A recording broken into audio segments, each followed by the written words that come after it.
में से किसी को भी शिवसेना के लिए आरक्षित धनुष और तीर के चुनाव चिन्ह का उपयोग करने की अनुमति नहीं दी जाएगी।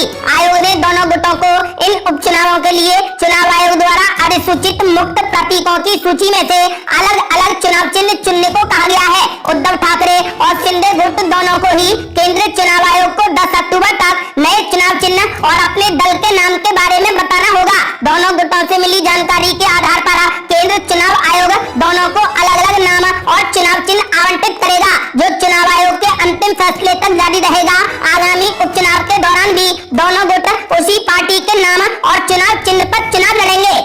और बड़ी खबर, शिवसेना तीर कमान पर चुनाव आयोग के फैसले को ठाकरे गुट ने बताया अन्याय। शिंदे गुट की तरफ से आया बड़ा बयान। आपको बता दें कि उद्धव ठाकरे वाली शिवसेना के गुट ने निर्वाचन आयोग के दोनों गुटों पर पार्टी का नाम और चुनाव चिन्ह तीर कमान के उपयोग पर पाबंदी लगाए जाने को अन्याय बताया है। जून में शिवसेना के दो फाड़ होने के बाद ठाकरे और एकनाथ शिंदे दोनों गुट खुद को असली शिवसेना बताते हुए पार्टी का नाम और चुनाव चिन्ह के उपयोग की अनुमति मांग रहे हैं। हालांकि अंधेरी ईस्ट विधानसभा सीट पर 3 नवंबर को होने वाले उपचुनाव से पहले एक अंतरिम आदेश में निर्वाचन आयोग ने कहा कि इस चुनाव में दोनों गुटों को शिवसेना के नाम और तीर कमान के उपयोग की अनुमति नहीं होगी। ठाकरे के वफादार महाराष्ट्र विधान परिषद में विपक्ष के नेता अंबादास दानवे ने कहा कि निर्वाचन आयोग को उपचुनाव के लिए अंतरिम आदेश जारी करने के स्थान पर समेकित फैसला लेना चाहिए था। उन्होंने कहा कि ये पूरे तरीके से अन्याय है। शिवसेना के नेता और पूर्व मंत्री आदित्य ठाकरे ने निर्वाचन आयोग के आदेश के बाद शिंदे गुट पर जमकर हमला बोला। उन्होंने कहा कि खोखे वाले गद्दारों ने शिवसेना का नाम और चुनाव चिन्ह फ्रीज कराने की शर्मनाक हरकत की है। हम लड़ेंगे और जीतेंगे। वहीं शिंदे गुट के नेता एवं सांसद प्रताप राव यादव ने कहा कि निर्वाचन आयोग ने सही फैसला लिया है। उन्होंने कहा कि उद्धव ठाकरे ने कांग्रेस और राष्ट्रवादी कांग्रेस पार्टी यानी एनसीपी के साथ गठबंधन करके शिवसेना के संस्थापक दिवंगत बाल ठाकरे की विचारधारा को त्याग दिया है। आपको बता दें कि फिलहाल चुनाव आयोग ने इन दोनों ही चीजों पर रोक लगा दी है। दोनों ही गुट शिवसेना और तीर कमान का इस्तेमाल नहीं कर पाएंगे। और बड़ी खबर, असदुद्दीन ओवैसी ने मोदी सरकार पर बोला जबरदस्त हमला। कहा सड़क के कुत्ते की इज्जत है लेकिन मुसलमानों की नहीं। खुली जेल में जिंदगी काट रहे हम। आपको बता दें कि AIMIM के चीफ असदुद्दीन ओवैसी ने मुसलमानों को लेकर केंद्र सरकार पर जमकर हमला बोला। उन्होंने कहा कि देश के जिन राज्यों में भाजपा की सरकार है वहाँ मुसलमान खुली जेल में जिंदगी काट रहा है। ओवैसी ने कहा कि देख लीजिए कि देश में क्या हो रहा है, उत्तर प्रदेश में क्या हो रहा है। जहाँ जहाँ भाजपा की सरकार है वहाँ वहाँ मुसलमान खुली जेल में जिंदगी काट रहा है, मदरसों को गिराया जा रहा है। ओवैसी ने कहा कि गुजरात में क्या हुआ बताइए। कहा गया कि मुसलमानों ने डांडिया में पत्थर फेंके, पुलिस ने मुस्लिम नौजवानों को पकड़ा और उन्हें बीच रास्ते पर लेकर आए। इन लोगों को एक खंबे से बांध दिया गया। वहाँ पर 300 से 400 लोग खड़े थे। पुलिसकर्मी जैसे ही मुसलमान की पीठ पर लाठी मारता है वहाँ बैठे लोग नारे लगाने लगते हैं। AIMIM चीफ असदुद्दीन ओवैसी ने कहा कि मुसलमानों को सड़क पर लाकर मारा जाना जुर्म नहीं तो क्या है? क्या यही भारत का लोकतंत्र है? क्या ये भारत का संविधान है? आखिर मौलिक अधिकार, कानून व्यवस्था और धर्मनिरपेक्षता कहाँ है? उन्होंने कहा कि सड़क के कुत्ते की इज्जत है लेकिन मुसलमानों की इज्जत नहीं है। और बड़ी खबर, शशि थरूर वर्सेस मल्लिकार्जुन खड़गे पर लग गई अंतिम मोहर। भारत जोड़ो यात्रा में ऐसे होगी वोटिंग। आपको बता दें कि कांग्रेस अध्यक्ष पद के चुनाव में मुकाबला तय है। अध्यक्ष पद के लिए किसी भी उम्मीदवार ने अपना नाम वापस नहीं लिया है। इस चुनाव में वरिष्ठ नेता मल्लिकार्जुन खड़गे और शशि थरूर उम्मीदवार हैं। नाम वापसी की समय सीमा शनिवार शाम को खत्म हो गई है। अध्यक्ष चुनाव में नाम वापसी का वक्त खत्म होने के बाद मीडिया से बात करते हुए पार्टी के चुनाव प्राधिकार के अध्यक्ष मधुसूदन मिस्त्री ने कहा कि चुनाव में 2 उम्मीदवार हैं। दोनों में से किसी ने भी अपना नाम वापस नहीं लिया है।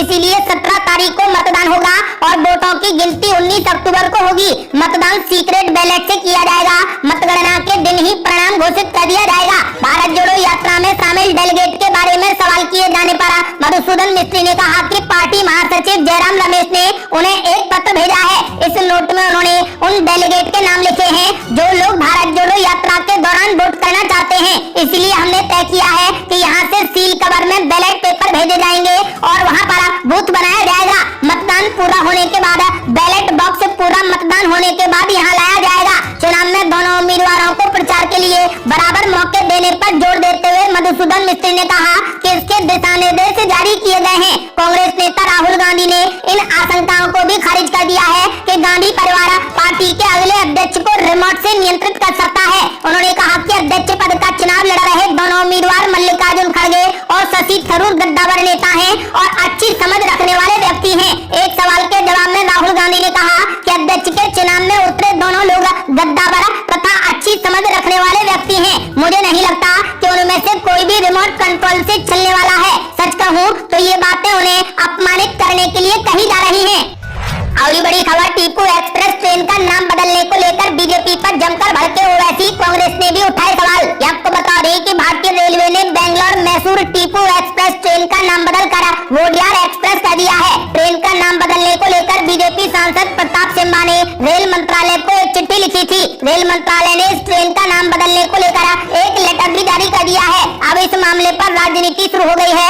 AIMIM के अध्यक्ष असदुद्दीन ओवैसी ने बीजेपी पर हमला करते हुए कहा कि टीपू की विरासत को बीजेपी कभी नहीं मिटा पाएगी। असदुद्दीन ओवैसी ने ट्रेन का नाम बदलने को लेकर ट्वीट किया है। उन्होंने अपने ट्वीट में कहा कि बीजेपी सरकार ने टीपू एक्सप्रेस का नाम बदलकर वोडियार एक्सप्रेस कर दिया है। टीपू ने बीजेपी को इसलिए परेशान किया है क्योंकि टीपू ने ब्रिटिश साम्राज्य के खिलाफ 3 युद्ध छेड़े थे। किसी दूसरी ट्रेन का नाम भी तो वोडियार एक्सप्रेस के नाम पर रखा जा सकता था। टीपू की विरासत को बीजेपी कभी मिटा नहीं पाएगी। आपको बता दें कि कांग्रेस ने इस मामले को लेकर बीजेपी पर सांप्रदायिक राजनीति करने का आरोप लगाया है। कर्नाटक कांग्रेस संचार विंग के को चेयरमैन मंसूर खान ने इस फैसले को सांप्रदायिक राजनीति का नाम दिया है। उन्होंने भी ट्वीट करते हुए कहा कि टीपू एक्सप्रेस ट्रेन का नाम बदलकर वोडियार एक्सप्रेस क्यों किया गया। ये ट्रेन 42 साल से इस रूट पर चल रही है और किसी को इसके नाम को लेकर कोई भी आपत्ति नहीं थी।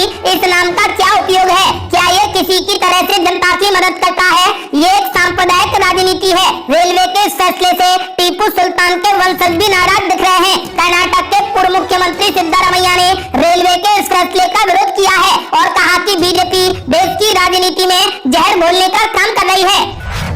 अगली बड़ी खबर, जेपी नड्डा ने विपक्षी पार्टियों पर बोला जबरदस्त हमला। कहा देश में बीजेपी का मुकाबला वंशवाद वाली पार्टियां नहीं कर सकती। ये आपको बता दें कि भारतीय जनता पार्टी बीजेपी अध्यक्ष जेपी नड्डा ने दावा किया है कि देश में किसी अन्य दल के पास में भाजपा की शक्ति से लड़ने की विचारधारा, मंशा और ताकत नहीं है। बीजेपी का विकास जारी है। मौका था भाजपा की असम यूनिट के नए ऑफिस के उद्घाटन का। उद्घाटन के बाद जेपी नड्डा ने पार्टी कार्यकर्ताओं से कहा कि उनकी पार्टी हर राज्य में परिवार के नेतृत्व वाली पार्टियों के खिलाफ लड़ रही है। कोई भी पार्टी इतनी बड़ी जनसभा नहीं कर सकती जितनी बीजेपी अपने कार्यकर्ताओं की बैठक कर रही है। इस पार्टी को कोई नहीं रोक सकता। जम्मू कश्मीर, पंजाब, उत्तर प्रदेश, झारखंड, पश्चिम बंगाल, उड़ीसा और आंध्र प्रदेश जैसे दर्जनों राज्यों और केंद्र शासित प्रदेशों का उदाहरण देते हुए जेपी नड्डा ने कहा कि हम हर जगह परिवार वाली पार्टियों के खिलाफ लड़ रहे हैं। और ये बड़ी खबर, चुनाव आयोग के फैसले के खिलाफ उद्धव ठाकरे का गुट अब खटखटाएगा सुप्रीम कोर्ट का दरवाजा। ये आपको बता दें कि उद्धव ठाकरे और एकनाथ शिंदे के बीच में शिवसेना के सिंबल को लेकर चल रहा विवाद फिलहाल थमता नजर नहीं आ रहा। चुनाव आयोग ने शिवसेना के चुनाव चिन्ह धनुष और तीर का प्रयोग करने पर पूरे तरीके से रोक लगा दी है। सूत्रों के मुताबिक इस फैसले के खिलाफ उद्धव ठाकरे का गुट सुप्रीम कोर्ट जाने की तैयारी कर रहा है। चुनाव आयोग ने ये फैसला महाराष्ट्र में आने वाले उपचुनाव को लेकर लिया है। चुनाव आयोग के इस फैसले के बाद अब उद्धव और एकनाथ दोनों में कोई भी गुट इस चुनाव चिन्ह का प्रयोग नहीं कर पाएगा। चुनाव आयोग दोनों ही गुटों को अलग अलग सिंबल देगा जिस पर उपचुनाव के प्रत्याशी उतारे जाएंगे। अब निर्वाचन आयोग के इस फैसले को लेकर उद्धव ठाकरे गुट ने सुप्रीम कोर्ट का दरवाजा खटखटाने का फैसला किया है। अगली बड़ी खबर, मुस्लिम लॉ बोर्ड ने बीजेपी सरकार पर बोला जबरदस्त हमला। कहा बात बेबात मुसलमानों के मकानों पर चल रहे बुलडोजर। ये आपको बता दें कि all India Muslim personal law board ने आरोप लगाया कि कुछ राज्य सरकारें इजराइल जैसी नीतियां अपना रही हैं और बात बेबात दलितों मुसलमानों के मकानों पर बुलडोजर चलवा रही हैं। लॉ बोर्ड की ओर से जारी एक बयान के अनुसार महासचिव मौलाना खालिद सैफुल्लाह रहमानी ने दावा किया है कि कई शहरों में मुसलमानों और दलितों के मकानों पर बुलडोजर चलवाए जा रहे हैं। उन्होंने आरोप लगाया कि केंद्र और कुछ राज्य सरकारें देश में इजराइल जैसी नीतियां अपना रही हैं और बुलडोजर संस्कृति को बढ़ावा दे रही हैं, जो कि देश के लिए आपत्तिजनक और शर्मनाक है। रहमानी ने आरोप लगाया है कि भारत की छवि ऐसे लोकतांत्रिक देश की है जहां पर प्रत्येक नागरिक को शांतिपूर्वक तरीके से प्रदर्शन करने और अभिव्यक्ति की स्वतंत्रता है, लेकिन हाल फिलहाल में सरकार का रुख बदलकर तानाशाही होता जा रहा है।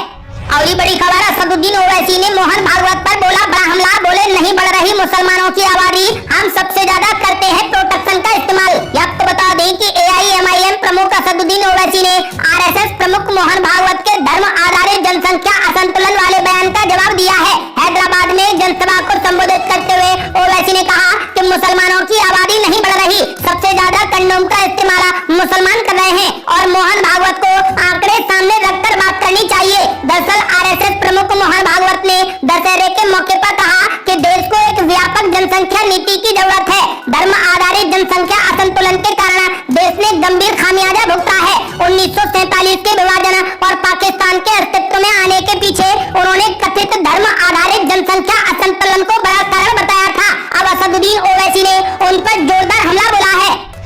अगली बड़ी खबर, पीएम मोदी राष्ट्रपति राहुल गांधी समेत तमाम हस्तियों ने दी ईद मिलादुन नबी की बधाई। आपको बता दें कि आज ईद मिलादुन नबी है। पैगंबर मोहम्मद की जयंती के उपलक्ष्य में इस त्योहार को मनाया जाता है। पीएम मोदी और राष्ट्रपति द्रौपदी मुर्मू तथा राहुल गांधी ने देशवासियों को त्योहार पर शुभकामनाएं दी हैं। ये